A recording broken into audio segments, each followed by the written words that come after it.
Welcome to the Mobile Games Playbook in association with Liftoff. Join us as we uncover the latest trends in user acquisition, monetization, and mobile game design. Hello and welcome to the Mobile Games Playbook.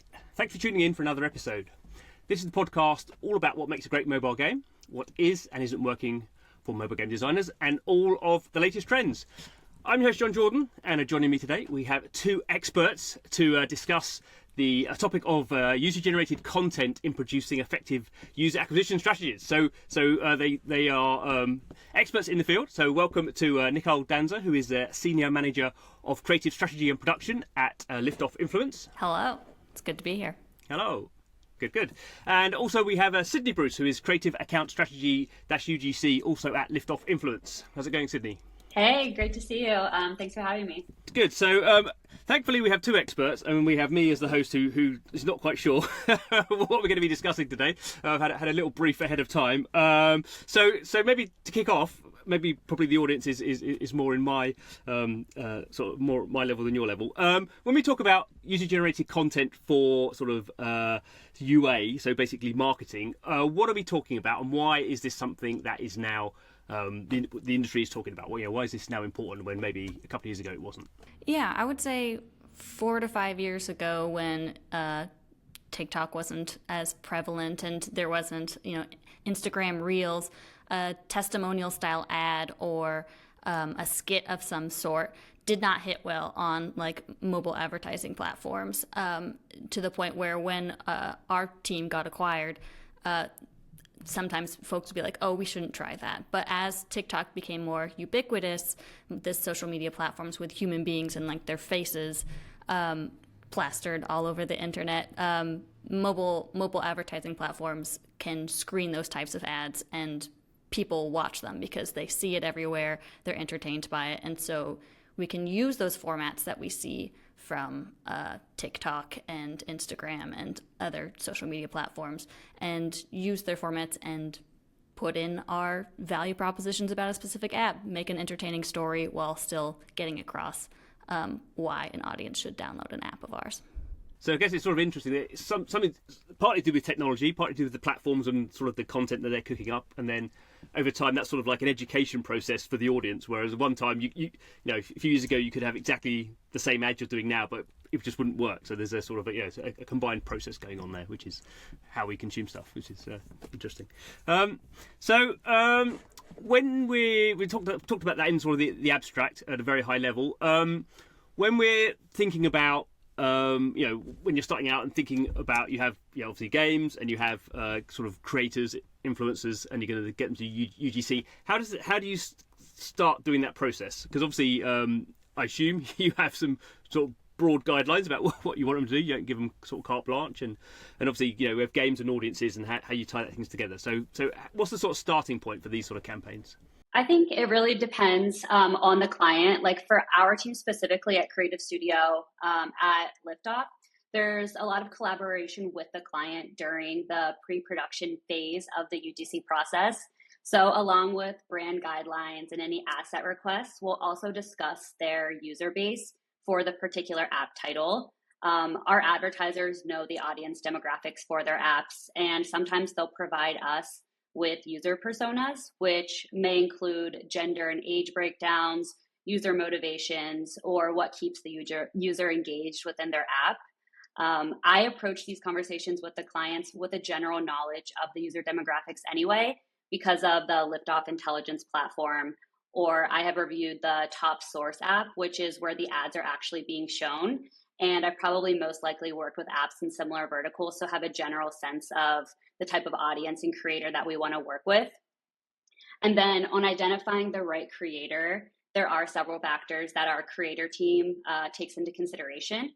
One factor being, does the creator fall into the target user persona for this title? For example, a sports betting app's core demographic is typically males 21 to maybe 35. So we'll use creators who fit within this demographic to ensure authentic, believable content.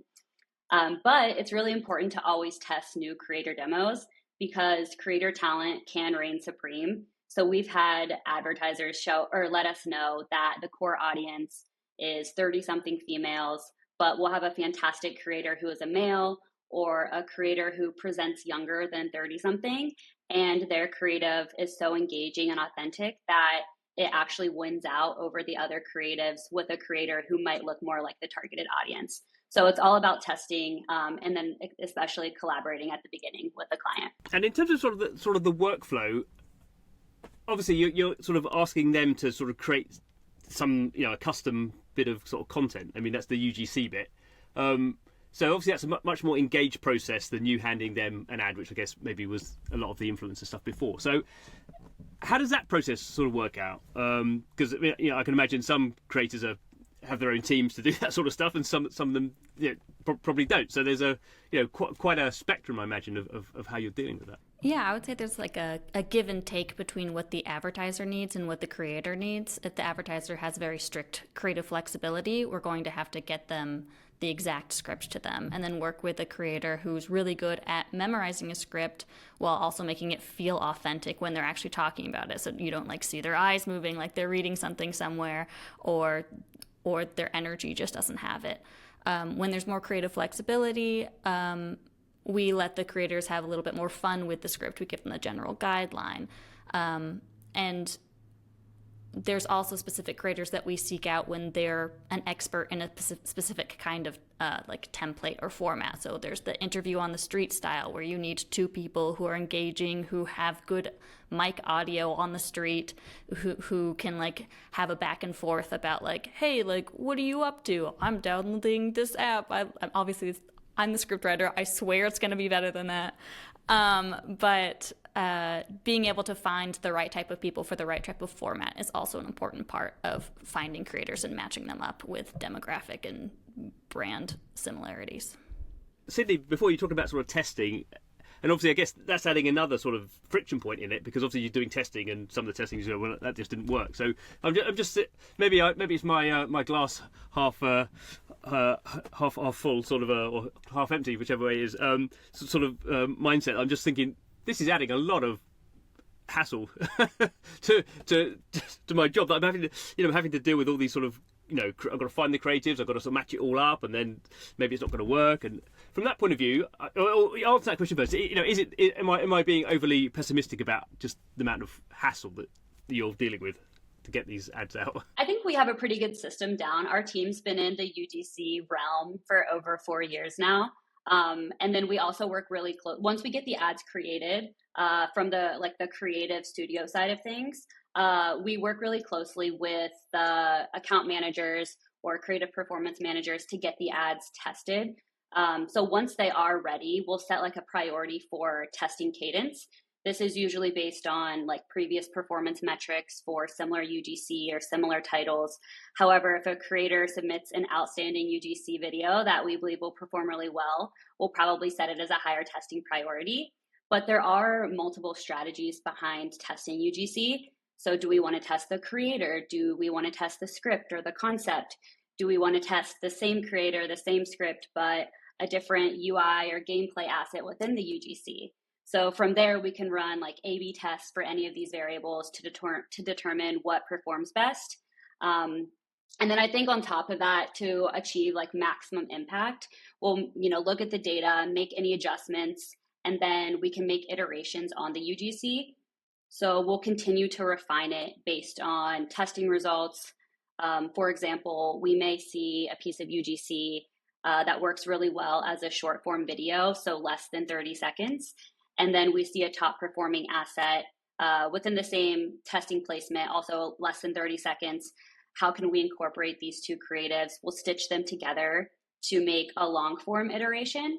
And then another example is we may see a piece of UGC that's working really well as a portrait orientation. So we can make a landscape orientation to test in those ad placements as well.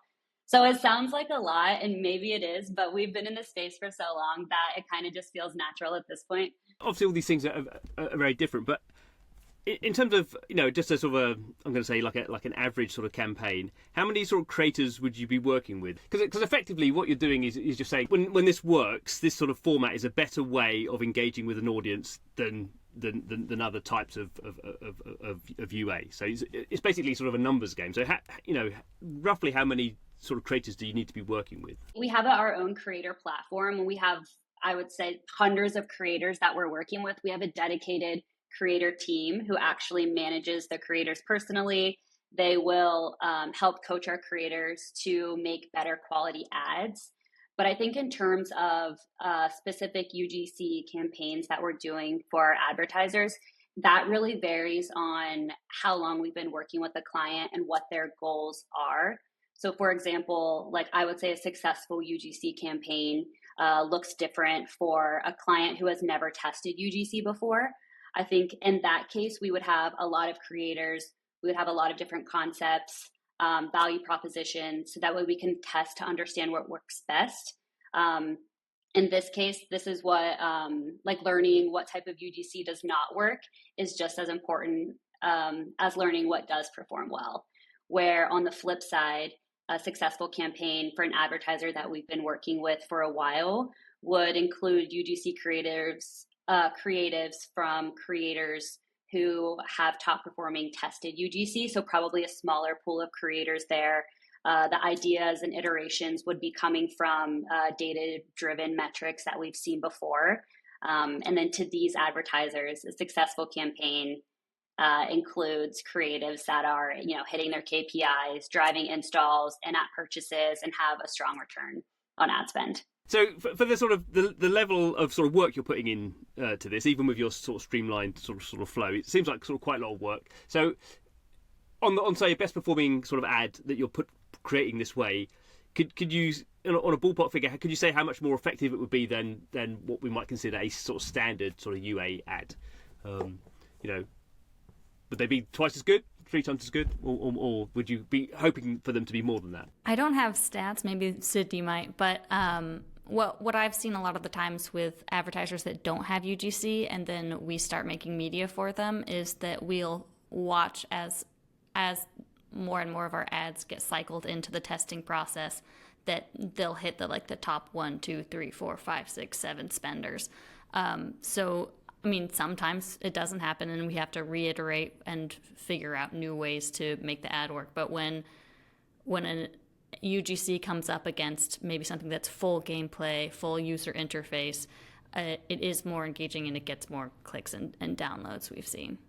And that's not to say that it's all UGC is the star and is doing everything, doing all the heavy lifting, because we often are deciding, well, there's a top performing gameplay ad that we can stitch within this. We can have the UGC, we can have the creator reacting to the top gameplay. We can have them show their phone and then cut into the gameplay. So it's a nice collaboration between UGC and top performing gameplay of some sort. It's more that the UGC is sort of performing the context for sort of what you're putting in there. So it's not an either or thing. It's a sort of whatever. It's everything sort of combined provides the performance on that. I'd say so. Do you think there are any genres that it works particularly well for? I mean, in my stereotypical way, I'm seeing more sort of female skewed sort of games, because maybe that's more of the consumption on those sort of things, but probably I'm totally wrong. Is there any genre that's better? Is there any genre that you can't, that you would say, no, don't use, this is not a technique that you should use for this sort of genre? I mean, you already mentioned spread betting, so maybe there isn't any of those. Can you talk a bit about, how it works on that sort of the type of game that you're trying to sort of advertise? A similarity to sort of a sports betting, something that uses real money, gaming of some sort. So I don't know if we can do shout outs to our favorite advertisers, but like Papaya with their Solitaire Cash, that was one of the examples that I was thinking of when we bring in our UGC, and then all of a sudden, top 10 of the ads are all of our the top winners. I think it's important to have UGC for those type of ads, because you want to show off the ethos, the reliability of this app, because it's real money at stake. It's something that's not as dangerous as if you like lose a round of a game that doesn't have anything to do with your investments. So it requires noting the reliability of payouts and the social proof of its credibility through the app ratings and the creator talking to the screen saying like, hey, this is legitimate. I have won money from this. You aren't going to get like in a bad situation. So that's one of the ones that we've seen work really well for all formats, both talking directly to the camera, interview on the street, like a skit between two people. It's just worked very well for us. I think to add to that, Nicole, I think a good way to look at this is if UGC is not performing for a vertical, we probably just haven't found the right concept or script or value prop to use yet. And that just requires more testing. Just like any creative UGC or non UGC, it just requires a lot of testing and understanding the app really well to know what's going to push users to hit their goals. There's certain types of creators that you sort of have worked with, so you tend to be more focused on that, and there's just other areas that for whatever reason haven't been so utilised at the moment, so you just haven't got that experience of working with them to know what works. We also watch social media trends pretty heavily to know what can transfer from Meta and TikTok into programmatic. So we'll go through phases where, you know, if there's a TikTok trend, like interview on the street was a really big trend a while ago, and it's actually transferred really well to programmatic. So, you know, we're doing outbound to find those interview on the street creators. And there will probably be a new social media trend in a few months that we'll have to find different creators that we don't have access to right now. But you know, they're always available to do UGC for us once we find them. It's funny you mentioned the Propy one, because I've actually seen those ads, and they're actually sort of quite funny. So they sort of they get through the trust thing, sort of like, you know, because as you say, you're sort of doing things in the app and then you're getting real money out there. But they sort of and I guess I'm not the target audience, but they sort of stood out as being sort of funny in a very sort of influencer type way, where they were sort of, I don't know, to me they felt sort of somewhat over the top sort of funny, you know, but I guess that's what you're aiming for. It's always interesting to figure out the balance between entertainment and trying to weave in the value propositions. How can you like stay high energy enough and interesting enough to capture people's attention while still driving home the points, and not just the points that you can win money, but also that it is reliable, and still doing that while sometimes using really goofy formats is interesting. I think that we've seen even these types of formats, when they're goofy, still work for things that are even non-gaming. So like crypto apps and things of that format, credit apps, things like that. It really just depends, and it's just all about experimentation to figure out how much goof you can do and how much credibility you can sort of squeeze from that kind of format. How involved are the sort of the influencers, or whatever term you're using, with the creators involved with this? I imagine it's a bit of a spectrum, but when you were talking there about sort of different types of sort of apps, or, you know, from games, I guess something like crypto, that sort of influencers have a very particular take on how they would, on what, you know, they're not so bothered about the content maybe if this is an ad, but how they would present that. Would they just be inherently, this is how I sort of do these things, and that's how my audience is? And if you weren't if you weren't part of that audience, that would be hard for you to sort of know. How do they feed back into the process? Yeah, so a lot of them have, you know, made hundreds, if not thousands, of ads or apps. I would say that these creators have made hundreds, if not thousands, of pieces of media for their TikTok pages or Instagram Reel pages. So they have like a very specific way that they like to do things. We can always tell them like, hey, we'd actually like you to try something in a different way. But because they've sort of honed themselves for capturing the attention of a very specific type of audience, we kind of believe in them and their style for how they work. And if it doesn't work, then, you know, we'll try a different creator for a different way of presenting the energy. But they also do take feedback well. So that is also something that is lovely to deal with.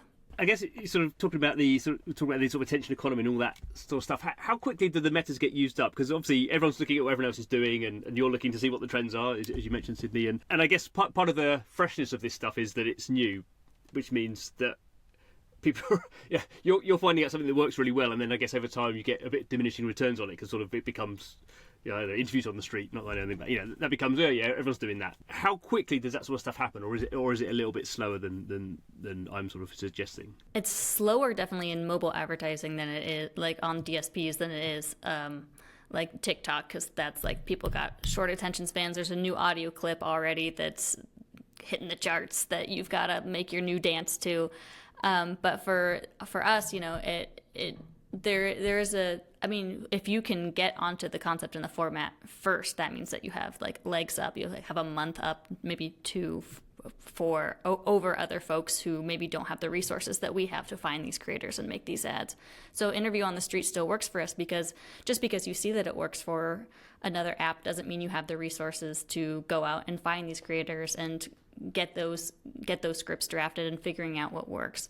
So I think there's a slower turnover for sort of the formats that we use. And when we do see that like an ad no longer works because people have seen it, we switch things up. We change the location. We change the hook. We make sure that, because a person on TikTok sees one interview on the street once doesn't mean that they're going to, next time they see another one, skip through it because like, oh, I've seen that format.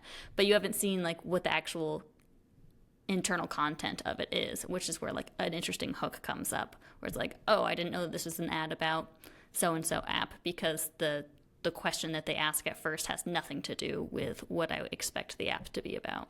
And again, this would be a length of string sort of answer, I suppose. But in terms of like sort of campaign lengths, you mentioned that you would, during maybe a campaign, you would sort of be changing up. You'd have like a core sort of bit of content, and then you'd be changing that up, maybe putting in new gameplay, or you can sort of remix it to use a sort of different term.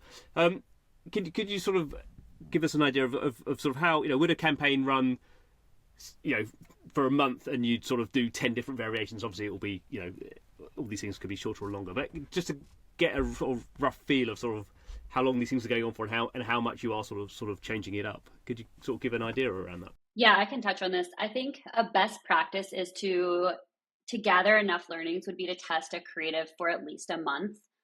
We've had instances where a creative might go live, but it doesn't actually take off and start performing for 2 weeks. So then, if you were to just pause it after 2 weeks, you never would have gotten the insights that you're actually getting from the creative. And then on the other end of things, we've seen campaigns and we've seen creatives run over a year, where we've actually had to extend the license with the creator. So it really varies. And then there's also seasonality. So for example, we're working with a sports betting app. NFL season, football season is coming up.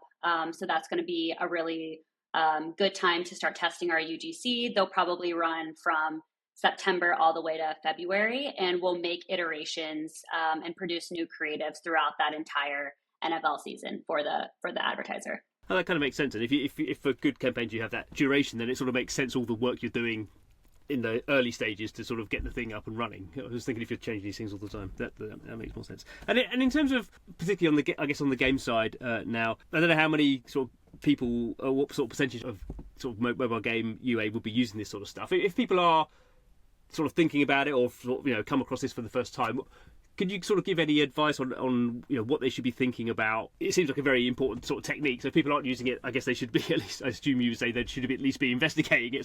So if people are in that sort of situation of sort of being interested but not knowing anything, what are sort of the next steps for them to be thinking about using it and getting engaged? If you want to work for Liftoff, we can.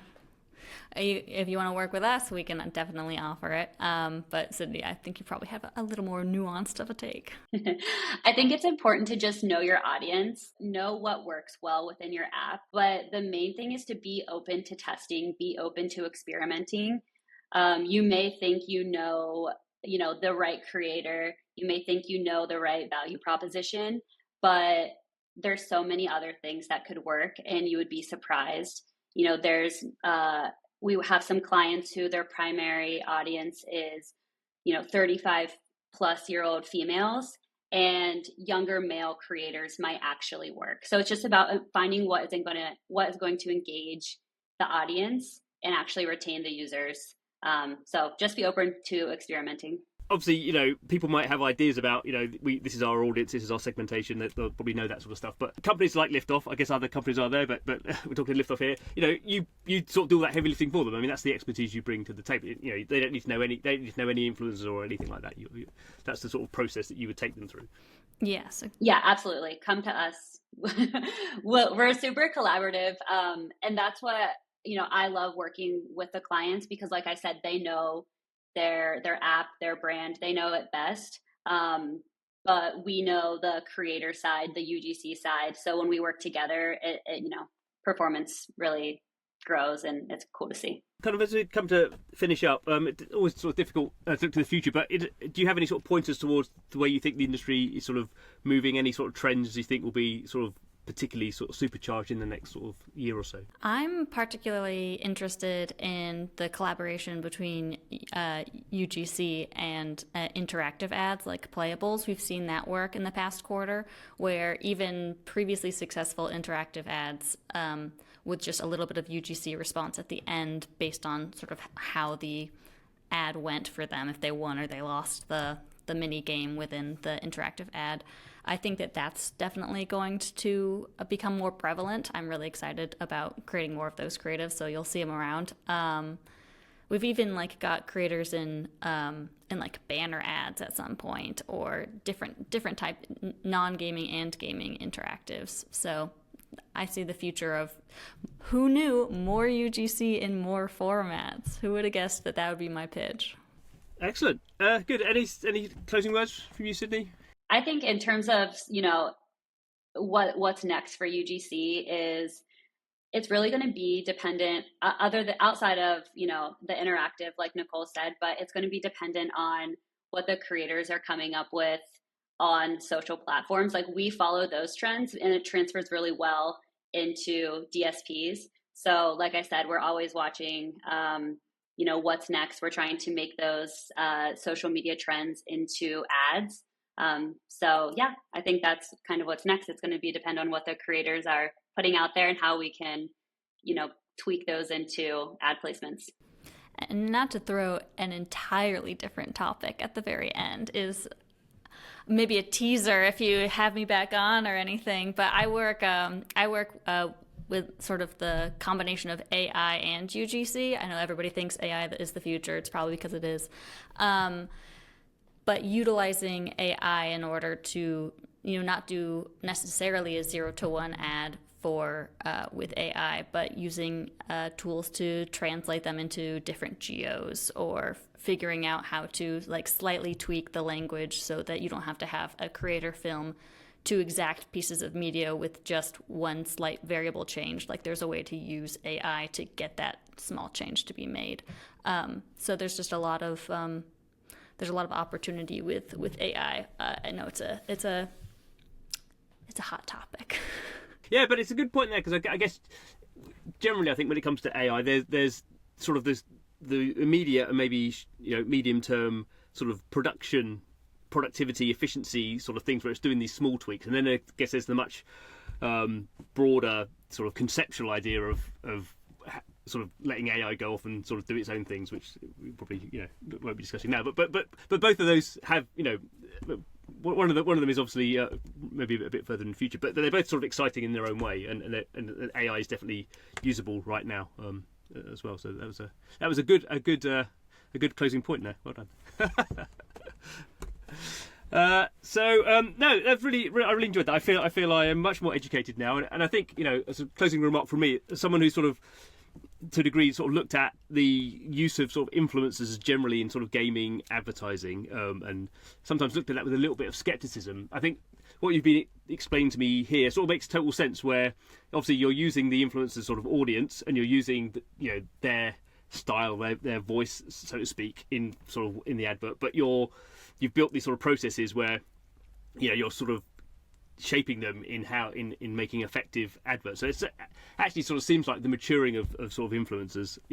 This sort of process is exactly sort of what was required, because I guess a few years ago we saw influencers making loads of money doing ads that probably weren't weren't very good performing, but it sort of seemed like, you could get headlines because you were doing ads with these well-known sort of people, but didn't actually work and wasn't really scalable across, all the games and apps that you guys work with. That seems like a lot more sort of stable and sort of performative sort of situation. We get to be slightly more in control of the script, so it's not just clickbait that gets a download, but then somebody deletes the app right away. Like, we can know what the correct combination is of what gets the user's attention, while also what features can we feature of the game in order to get the folks that are going to be long-term players. It's balance. Good. Well, thank you very much to Nicole and Sydney for their expertise. Thank you. It was a lovely time. Thank you. Well, you can come back. I don't often get such kind words. So, but thanks to you for watching, listening. Hope you are consuming the podcast. Remember, every episode we are talking to people who are building out the whole mobile games industry. So we're covering everything. Done a bit of UA recently, but we've done AI in the past, and I'm sure we'll be coming back to look at the big trends in mobile gaming in 2024 and 2025. So don't miss out. Do subscribe, and we'll see you next time. Bye bye.